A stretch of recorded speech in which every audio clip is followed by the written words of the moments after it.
साथियों, आज के इस वीडियो में हम लोग कक्षा 7वीं का गणित और प्रश्नावली 7.2 को हल करेंगे। ठीक है। अब ये जो आपकी प्रश्नावली है ये किस पर आधारित है? लाभ, हानि, क्रय मूल्य, विक्रय मूल्य, इस तरीके के यहाँ पे सवाल दिए गए हैं। तो प्रश्नावली को स्टार्ट करने से पहले 2 मिनट के लिए हम लोग ये जान लेते हैं इसमें क्या क्या सूत्र लगेंगे और क्या क्या फॉर्मूले या क्या क्या चीज़ें होती हैं, वो समझना बहुत ज़रूरी है। ठीक है। अगर आपको नहीं देखना है तो वीडियो को स्किप करके क्वेश्चन आगे देख लो, मिल जाएंगे। ठीक। तो चलिए फॉर्मूलों को समझते हैं पहले। तो देखिए इसमें क्या हमारे पास में सबसे पहले आता है क्रय मूल्य। तो क्रय मूल्य क्या होता है? वह मूल्य जिस मूल्य पर वस्तु को खरीदा जाता है वो क्रय मूल्य। जैसे मान लीजिए आपने ये पेन खरीदा है तो कितने का? 10 रुपये का। ठीक है। तो ये आपका क्या है? इसका क्रय मूल्य है। दूसरा है विक्रय मूल्य। जिस मूल्य पर वस्तु को बेचा जाता है वो विक्रय मूल्य कहलाता है। ठीक है। तो अब हम ये समझते हैं कि क्रय मूल्य, विक्रय मूल्य, ये सारी चीज़ें समझ गए। अब लाभ और हानि। तो लाभ कब होता है और हानि कब होती है, ये देखिए। अब मान लीजिए आपके पास में ये एक वस्तु है, यानी कोई सामान है। अब ये आपने 100 रुपये की खरीदी है। कितनी खरीदी? खरीदी। और ख़रीदा गया मूल्य क्या कहलाता है? क्रय मूल्य। तो हम इस कहते थे ये इसका क्रय मूल्य। आपने 100 का खरीद कर इसको 200 का बेचा, तो जो बेचा गया मूल्य होता है वो होता है विक्रय मूल्य। अभी हमने आपको बताया था 100 का सामान खरीद कर आपने 200 में बेच दिया, यानी आपको कितने का फ़ायदा हुआ? 100 का।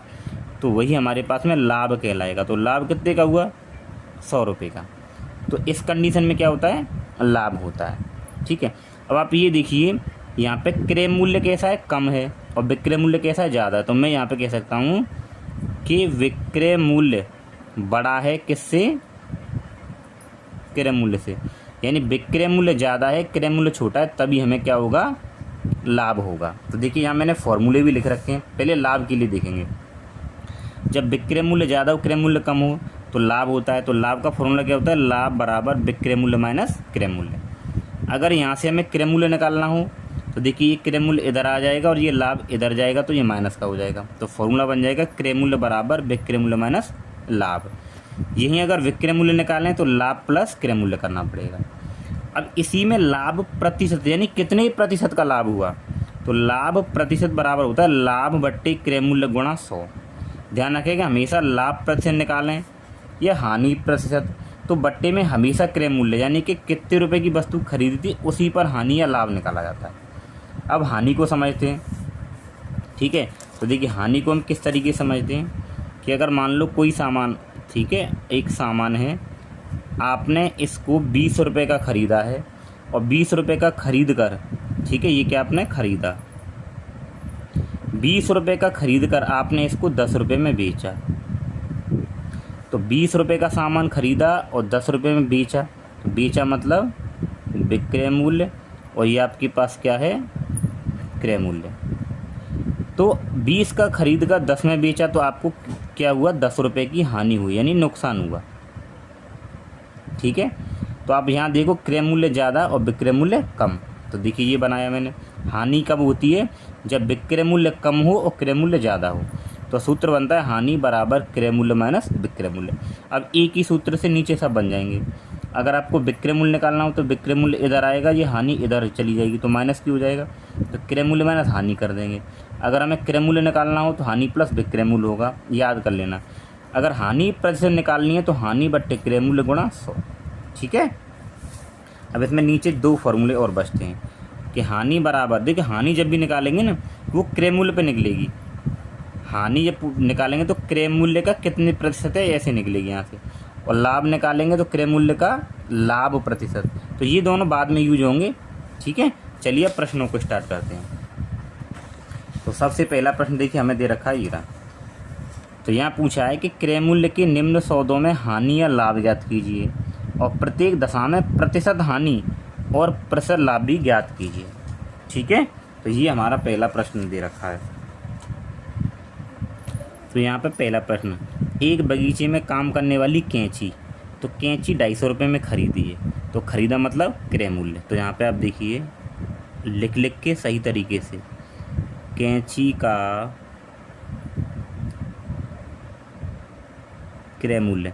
तो कैंची का क्रय मूल्य कितना है 250 रुपये, ठीक है। और बेची कितने में 325 में, तो यहाँ पे लिखेंगे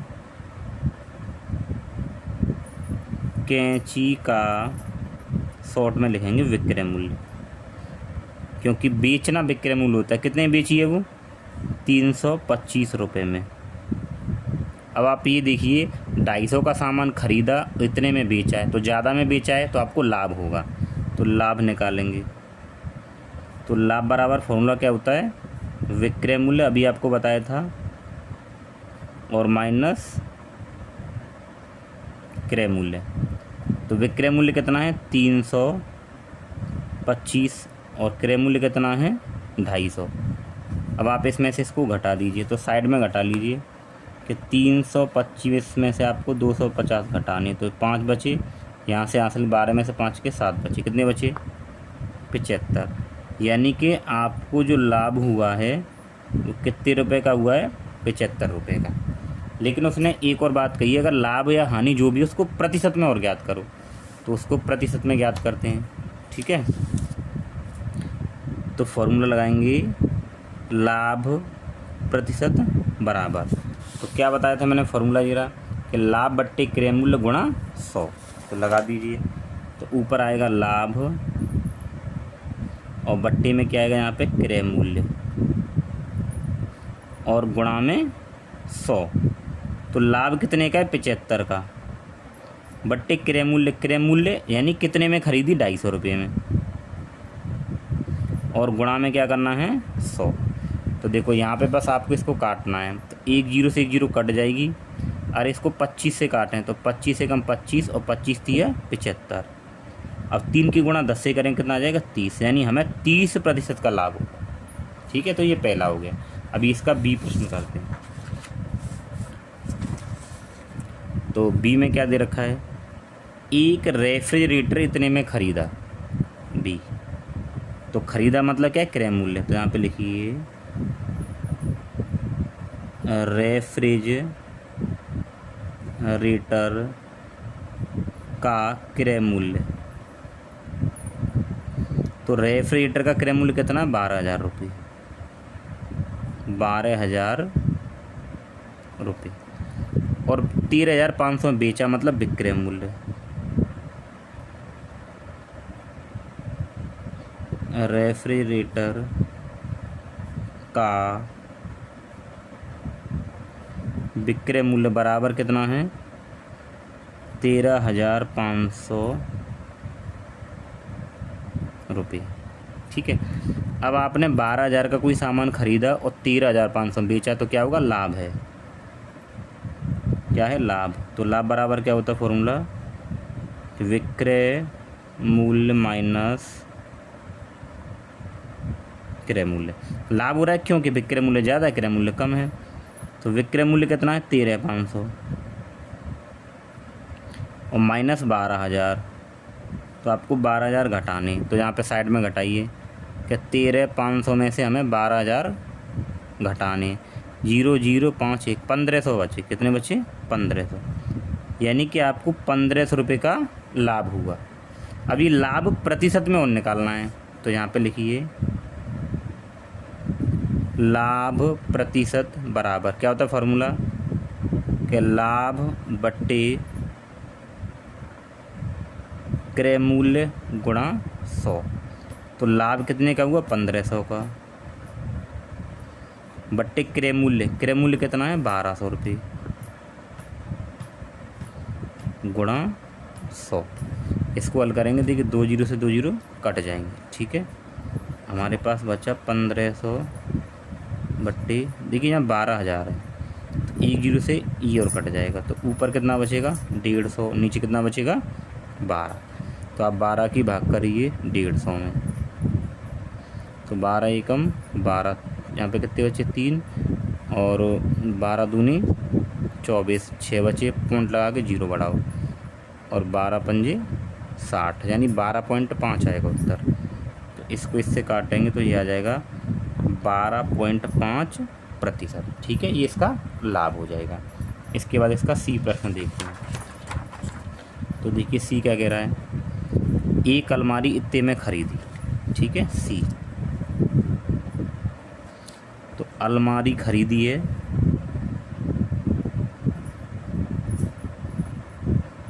अलमारी का क्रय मूल्य।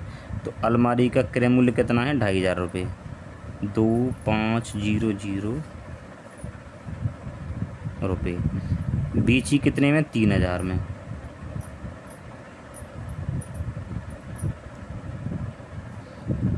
अलमारी का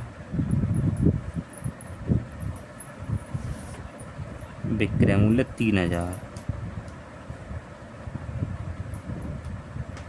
ठीक है।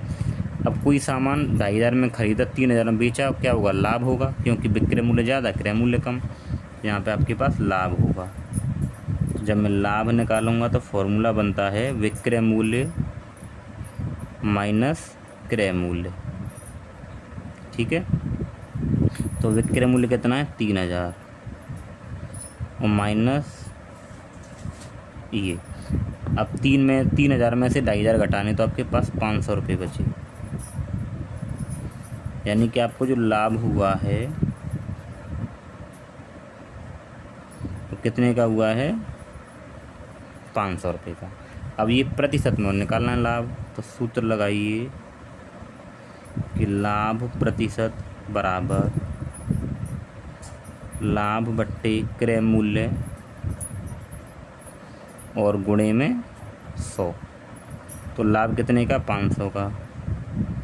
क्रय मूल्य यानी कितने में खरीदा? 2500, मतलब 2500, ठीक है। और गुणा 100, 2 जीरो से 2 जीरो कट जाएंगी। 25 दूनी 50, 2 बार 1 जीरो, और तो यानी कि 20% का लाभ होगा, ठीक है। अब इसके बाद में नेक्स्ट क्वेश्चन देखते हैं इसका। क्वेश्चन नंबर डी क्या कह रहा है?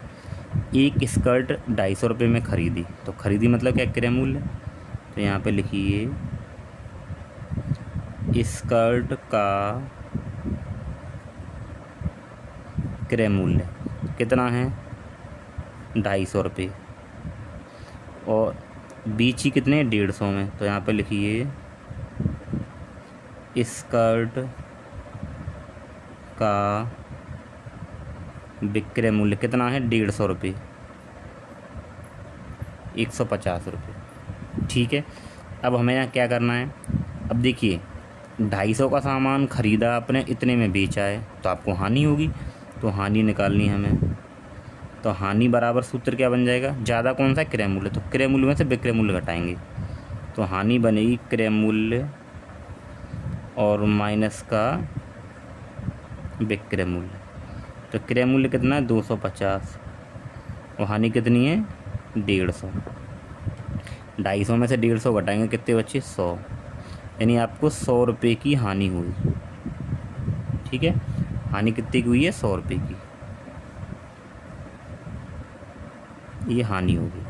अब 100 रुपये की हम लोगों को हानि हुई है, ठीक है। अब ये कह रहा है हानि को प्रतिशत में निकालिए। देखिए कह रहा था ऊपर, यानी कि जो भी आएगा उसको प्रतिशत में भी निकालना है। तो हानि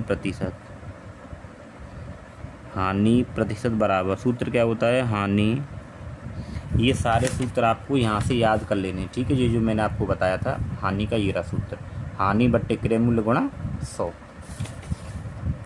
तो हानि बट्टे क्रय मूल्य और गुणे में 100। तो हानि कितने की है? 100 रुपये की। क्रय मूल्य कितना है? 250 और गुणा में 100, ठीक है। अब देखिए 1 जीरो से 1 जीरो कट जाएगा। अगर आप देखें 25 चौके 100, 4 बार कट गया, और 4 की गुणा 10 से करेंगे तो 40। आपको 40% की हानि होगी, ठीक है। कितने प्रतिशत? 40%। तो जो पहले क्वेश्चन के जितने भी इसमें क्वेश्चन थे सारे हो गए, ठीक है। अब हम इससे आगे वाला प्रश्न करेंगे। तो देखिए आगे वाला प्रश्न क्या कह रहा है कि दिए गए प्रत्येक अनुपात के दोनों पदों को प्रतिशत में बदलिए। जैसे यहाँ 2 पद लिख रहे हैं, तो 3:1 है, तो इसका भी प्रतिशत निकालना है, इसका भी निकालना है। अब यहाँ पर 3 पद हैं, तो तीनों का निकालना है। यहाँ भी 3 है, तीनों का निकालना है, ठीक है। चलिए करते हैं। देखिए यहाँ पे दूसरे का पहला क्या दे रखा है, 3 योग। तो हमें ये निकालना है कि 3 का, ये 3 कितना प्रतिशत होगा इस पूरे का, फिर 1 का निकालना है। ठीक है, तो यहाँ पे देखिए किस तरीके से करते हैं।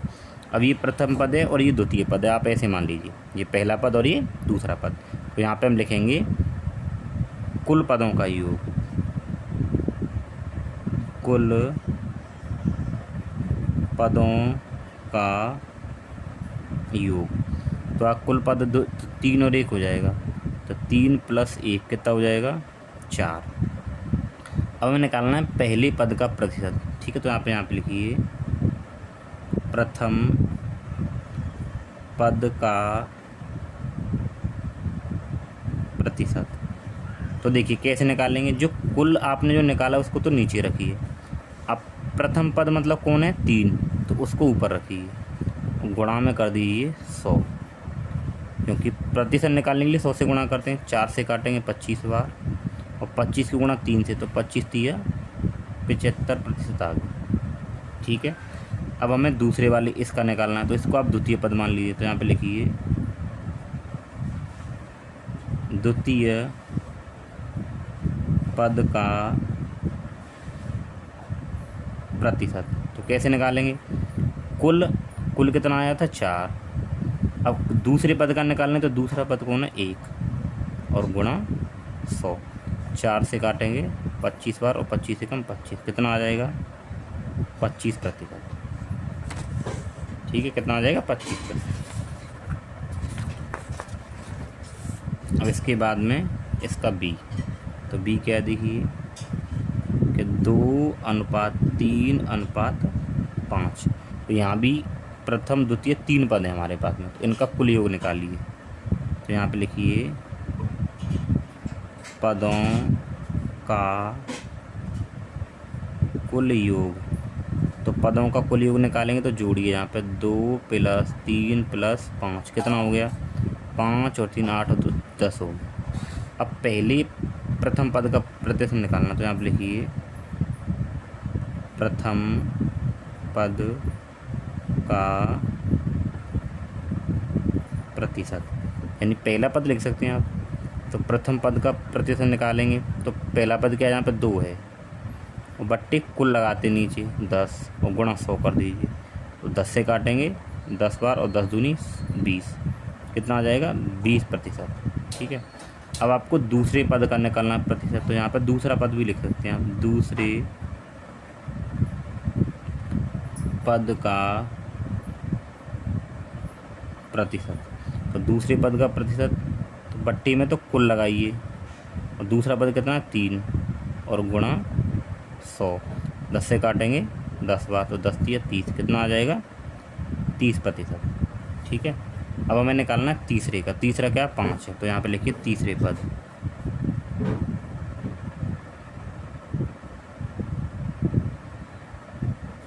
तीसरे पद का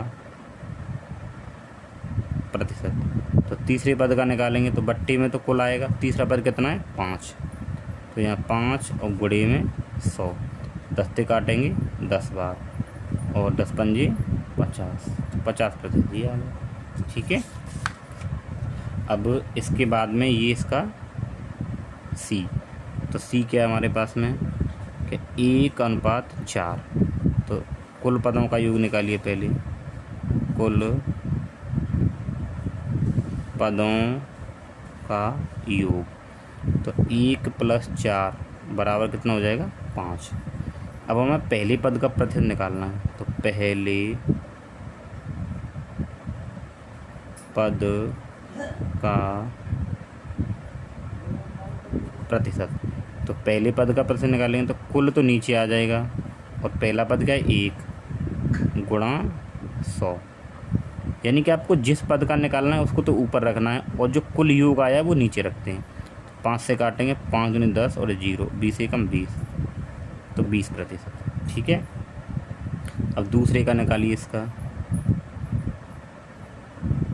दूसरे पद का प्रतिशत। अब दूसरे पद का प्रतिशत आप निकालेंगे तो कैसे आएगा, कुल कितना है, 5, और दूसरा पद कितना है, 4, और गुणे में 100। तो 5 से काटेंगे तो 5 दूनी 10 यानी कि 20 बार कटेगा और 20 चौक 80, तो 80% ये आ गया। अब आपके पास ये डी क्वेश्चन बचा, आप इसको अपने आप लगाइए किसकी तरह, इस बी की तरह करना, ठीक है, आंसर आ जाएगा। अब चलते हैं इससे आगे प्रश्न नंबर 3 की तरफ। देखिए प्रश्न नंबर 3 क्या है, एक नगर की जनसंख्या इतनी से घटकर इतनी हो गई, ठीक है। एक नगर की जनसंख्या 25,000 से घटकर कितनी होगी, 24,500 होगी। तो घटने का प्रतिशत ज्ञात करना, यानी कि जो संख्या जो घटी है जनसंख्या, वो कितने प्रतिशत घटी है। तो एक नगर की जनसंख्या इतनी से घटकर, ठीक है, तो हल कैसे करेंगे।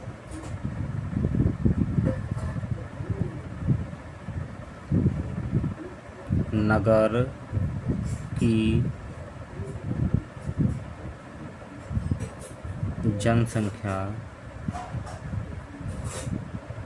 25,000 से घटकर कितनी रहेगी, 24,500 रह गई, ठीक है। यानी पहले इतनी थी, इतने से घटकर इतनी रह गई। अब कमी कितनी आई, तो यहाँ पे लिखिए जनसंख्या में कमी। तो 25,000 माइनस 24,500, तो कितनी जनसंख्या घटी है, 500 घट गई, ठीक है। अब ये पूछा जो 500 जो घटी है वो कितने प्रतिशत घटी है, तो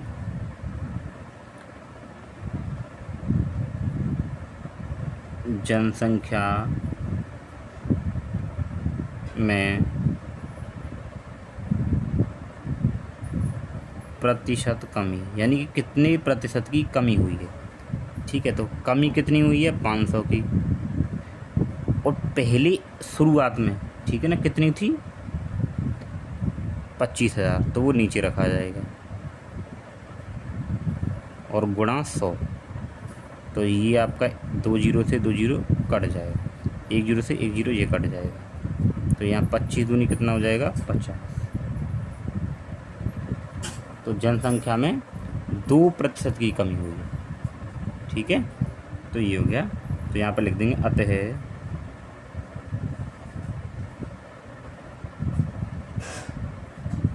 जनसंख्या में 2% की कमी हुई, ठीक है। अब इसके बाद प्रश्न नंबर 4। तो ये प्रश्न है आपका, अरुण ने एक कार इतने में खरीदी, ठीक है। खरीदी मतलब क्या होता है, क्रय मूल्य। तो यहाँ पे लिखेंगे कार का क्रय मूल्य।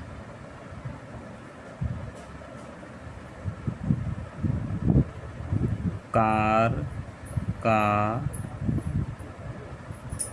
क्रय मूल्य कितना है, 3,50,000 रुपये। अगले वर्ष उसका मूल्य बढ़कर इतना हो गया, तो बढ़कर इतना हुआ, ये क्या हो जाएगा हमारे पास, विक्रय मूल्य हो जाएगा। तो कार का विक्रय मूल्य, आप शॉर्ट में ऐसे लिख सकते हो, विक्रय मूल्य कितना हो गया है, 3,70,000 रुपये।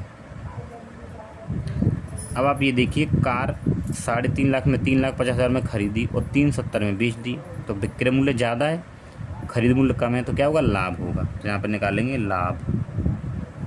तो लाभ निकालेंगे तो क्या करेंगे, विक्रय मूल्य में से क्रय मूल्य घटाएंगे। तो यहाँ पर लिखिए आप विक्रय मूल्य माइनस क्रय मूल्य।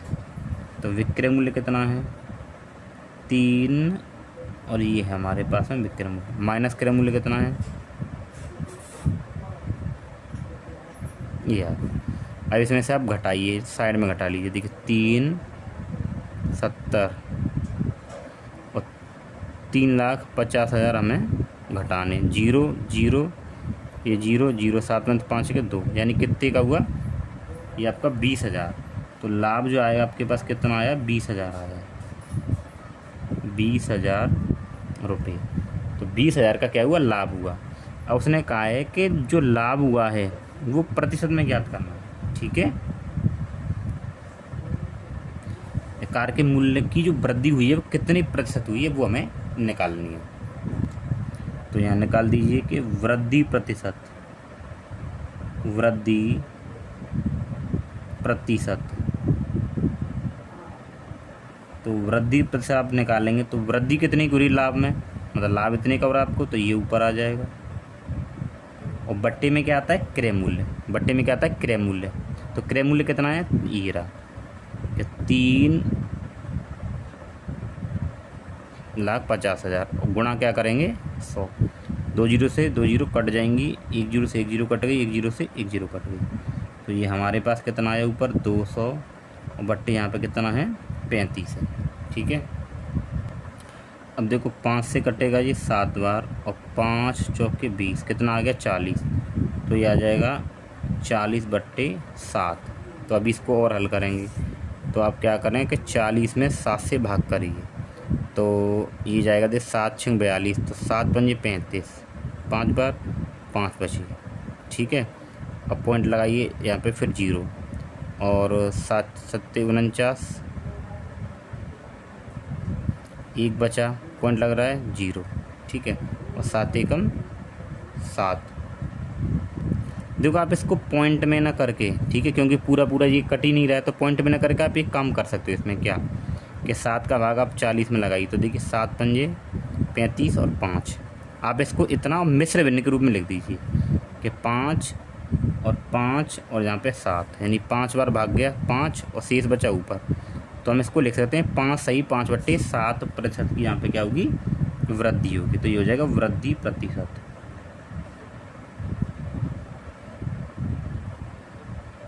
ठीक है, देखो ये जो मैंने भाग किया है ये पूरा पूरा भाग नहीं जा रहा था।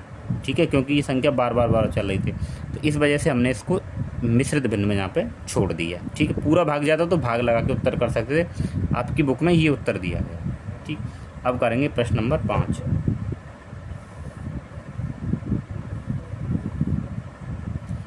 तो टीवी इतने में खरीदी है। ठीक है,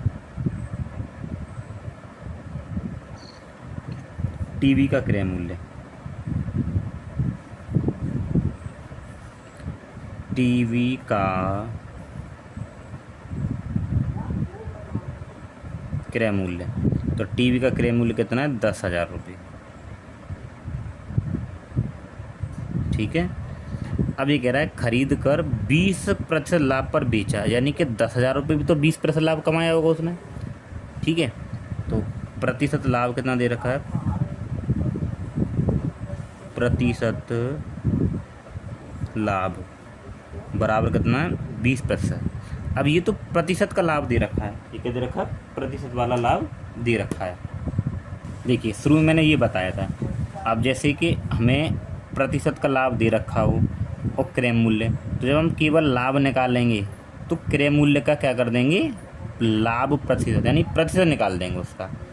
ठीक है, ये मैंने बताया था। अब इसको कैसे करना है ये देखिए कि प्रतिशत लाभ तो हमें दे रखा है, हमें केवल लाभ निकालना है, तो वो कैसे निकलेगा, तो लाभ बराबर क्रय मूल्य, क्रय मूल्य का 20% आप निकाल दीजिए, 20%। तो क्रय मूल्य कितना है 10,000 और का कीजिएगा गुणा और 20 प्रतिशत का चिन्ह आया बट्टे में क्या जाएगा 100। जब इसको हटाएंगे तो 1 जीरो से 1 जीरो कट गई, 1 जीरो से ये जीरो कट गई। ठीक है, यहाँ पे क्या देखिए 1,000 और गुणा 2 करने हैं, तो ये हो जाएगा आपके पास में कितना 2,000 रुपये।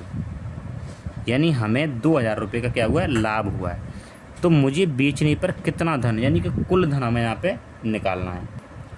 तो बेचने पर, तो यानी कि वो विक्रय मूल्य पूछ रहा है आपसे, तो यहाँ पे विक्रय मूल्य लिखिए। तो विक्रय मूल्य, तो विक्रय मूल्य बराबर सूत्र क्या होता है, क्रय मूल्य प्लस लाभ। ठीक है, तो क्रय मूल्य कितना था 10,000 प्लस लाभ कितना 2,000 रुपये का। आप इन दोनों को जोड़ेंगे तो कितना हो जाएगा 12,000 रुपये हो जाएगा। ठीक। ठीक है, यही हमारा उत्तर होगा। तो यहाँ पे आप विक्रय मूल्य लिख दीजिए, विक्रय मूल्य। ठीक है, अब करते हैं प्रश्न नंबर 6। तो देखिए छठवां सवाल क्या कह रहा है। जूही एक वॉशिंग मशीन 13,500 में बेचने पर, ठीक है, जूही ने एक मशीन 13,500 में बेची और उसको 20% की हानि हुई है। बेचने पर 20% की हानि, ये आपको इसका विक्रय मूल्य दे रखा है। ठीक है, तो यहाँ पे लिखेंगे हल। पंखा चल। तो विक्रय मूल्य हमें दे रखा है, तो यहाँ पे लिखिए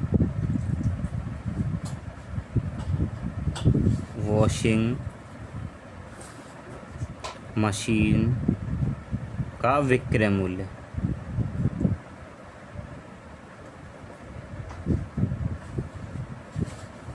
वॉशिंग मशीन का विक्रय मूल्य कितना है? 13,500। ठीक है, वॉशिंग मशीन का जो विक्रय मूल्य कितना है? 13,500। अब इसको बेचने पर कितने प्रतिशत की हानि हुई है? 20% की। तो हानि प्रतिशत,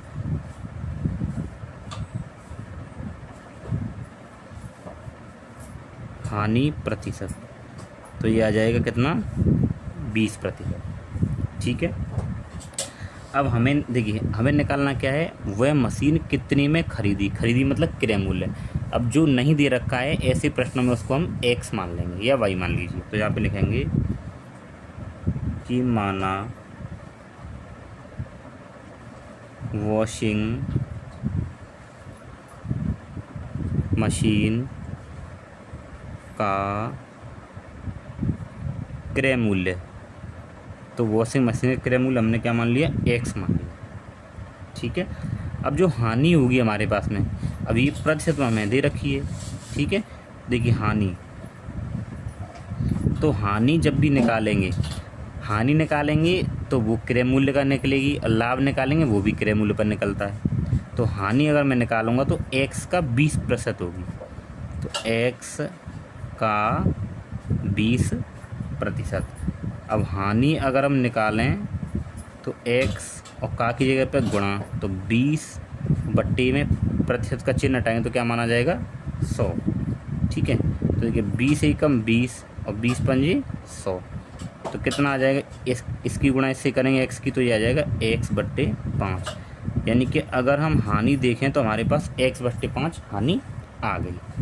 ठीक है, अब आप ये देखिए हमें निकालना क्या है? यहाँ पे हमें निकालना है x का मान, x मतलब क्रय मूल्य, और विक्रय मूल्य हमें दे रखा है। तो देखिए जब हमें क्रय मूल्य निकालना है और हानि भी हमने निकाल ली और विक्रय मूल्य, तो सूत्र क्या बनेगा? क्रय मूल्य बराबर हानि प्लस विक्रय मूल्य। ठीक है, ये सूत्र यहाँ पे लग जाएगा, तो लगा दीजिए। देखिए तो यहाँ पे क्रय मूल्य बराबर हानि प्लस विक्रय मूल्य, ये सूत्र आपको लगाना पड़ेगा। तो क्रय मूल्य आपने कितना माना था? x, तो x रखिए। हानि कितनी है आपके पास? x/5 प्लस विक्रय मूल्य कितना है? 13,500, तो 13,500। ठीक है, तो ये इधर प्लस का है तो इधर आके माइनस का हो जाएगा, तो x/5 और यहाँ बराबर कितना बचेगा? 13,500। अब देखो ये भिन्न बन गई, तो इनका लासा लेंगे तो 5 आएगा, इसकी गुणा इधर करेंगे तो 5x हो जाएगा, एक की गुणा इधर करेंगे तो x होगा 1, और बराबर 13,500। अब देखिए यहाँ कुछ नहीं तो 1 मान लीजिए, तो 5x में से 1x घटाएंगे तो 4x बचेगी, और बट्टे 5 और बराबर 13,500। ठीक है, अब ये किस में है? ये आपका किस में है? भाग में, तो इधर गुणा में जाएगा। तो यहाँ से अगर x निकालेंगे तो 13,500, ये तो भाग में है तो ये गुणा में जाएगा, और ये गुणा में है तो ये किस में जाएगा? भाग में जाएगा। ठीक है, अब देखिए 4 से ये कट जाएगा, आप इसको काटिए, 4 से देखो कट जाएगा, तो 4 से अगर मैं काटूंगा तो देखिए 4 तिया 12, और यहाँ 1 बचेगा, और ये फिर 15 हो जाएंगे, फिर 4 तिया 12 दोबारा से। ठीक है, फिर कटेगा 4 सत्ते 28, फिर 2 बचेगा, और 4 पंजे 20, यानी कि ये 4 से कट गया इतनी बार। तो इसकी गुणा 5 से करनी है, तो x बराबर 33, 7 5 गुणा 5। तो x बराबर करिए 5 पंजे 25, 3 5 सत्ते 35 और 3 38 और 3 5 3 15 और 3 18 और 5 3 15 16। तो आपके पास में जो इसका जो उत्तर आएगा वो कितना आ जाएगा 16,835। तो ये x का मान निकला है और x हमारा क्या था, हमने इस x किसको माना था, हमने x माना था क्रय मूल्य को। तो वॉशिंग मशीन का क्रय मूल्य ये आ गया। तो यहाँ पे आप लिख दीजिए अतः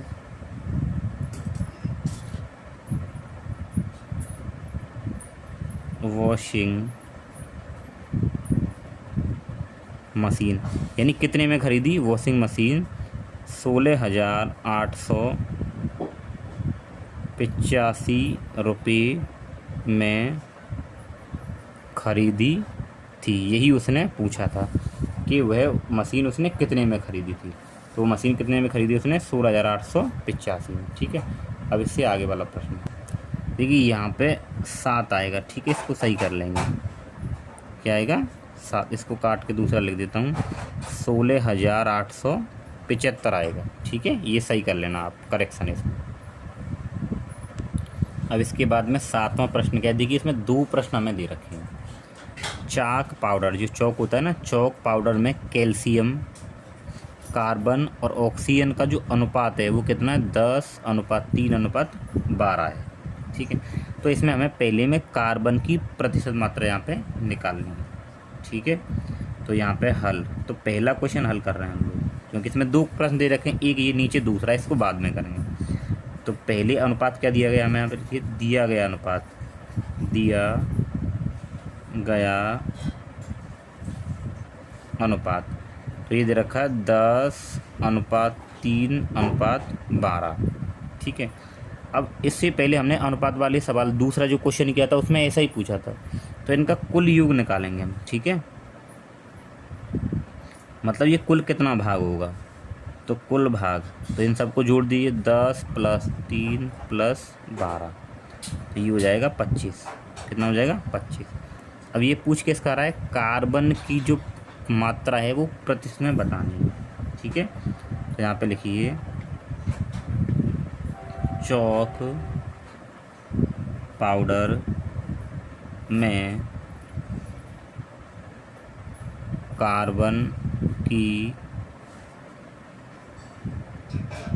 प्रतिशत मात्रा। तो चौक पाउडर में जो कार्बन की हमें क्या निकालनी है, प्रतिशत मात्रा निकालनी है। ठीक है, तो इसमें कार्बन कितना है, देखिए कार्बन यहाँ आ रहा है ना, तो यानी कार्बन कितना है 3 है, तो 3 लगाएंगे। और बट्टी में कुल, तो कुल कितना है 25, और गुणा, प्रतिशत निकालने के लिए क्या करते हैं 100 से गुणा करते हैं। देखिए कार्बन कितना था यहाँ पे 3 है। ठीक है, क्योंकि देखिए कैल्शियम का 10 है, कार्बन 3 है और ऑक्सीजन कितना है 12 है, तो कार्बन जितना था वो ऊपर रख दिया। अब कुल भाग कितना है इसका 25 और गुणा 100, तो 25 चौके 100 और 4 की गुणा 3 से करेंगे तो 4 तिया 12, तो ये 12% आ जाएगा। यानी कि जो चौक पाउडर में जो कार्बन की मात्रा कितनी है 12% है। ठीक है, तो ये तो हो गया पहला। अब दूसरा क्वेश्चन क्या कह रहा है, ये देखिए दूसरे में ये कह रहा है कि चौक की एक छड़ी में कार्बन की मात्रा। ठीक है, तो देखिए चौक की छड़ी में कार्बन की मात्रा कितने ग्राम दे रखी है, 3 ग्राम दे रखी है। अब ये कह रहा है तब उसका कुल भार कितना होगा। अब कुल भार तो हमें पता ही नहीं है कितना है। ठीक है, तो हम लोग मान लेते हैं, माना कुल भार, तो कुल भार हम कितना मान लेते हैं x मान लेते हैं। ठीक है, आप इसको ऐसे लिख दीजिए पूरा। ठीक है, माना चौक की छड़ का कुल भार, तो कुल भार हम क्या मान लेते हैं x ग्राम मान लेते हैं।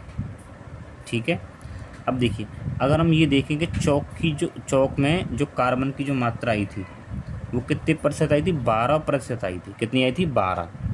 ठीक है, अब हमने इसको क्या मान लिया है, x मान लिया है। तो यहाँ पे हम क्या निकाल लेंगे, x का 12% यहाँ पे निकाल, तो यहाँ पे निकालेंगे x का, तो कार्बन कितना था, 12%, तो x का 12% बराबर कितना दे रखा है कार्बन, वैसे हमें 3 ग्राम दे रखा है। ठीक है, तो इसको हल करिए, तो x का की जगह गुणा और 12, ये चिन्ह हटाएंगे, प्रतिशत का तो क्या आ जाएगा 100 और बराबर में क्या आ जाएगा 3। ठीक है, तो x बराबर, ये भाग में तो इधर गुणा में जाएगा, तो 3 गुणा 100 और बट्टी में क्या आ जाएगा 12। ठीक है, इसको हल करिए, तो 3 चौक 12, तो x बराबर 4 से काटेंगे, ये कटेगा 25 बार। ठीक है, तो ये आ जाएगा 25 ग्राम। तो चौक की जो छड़ का जो कुल भार होगा कितना होगा, 25 ग्राम। तो यहाँ पे लिखेंगे, अतः चौक की छड़ का कुल भार 25 ग्राम होगा। ठीक है, अब इससे आगे देखते हैं प्रश्न नंबर 8।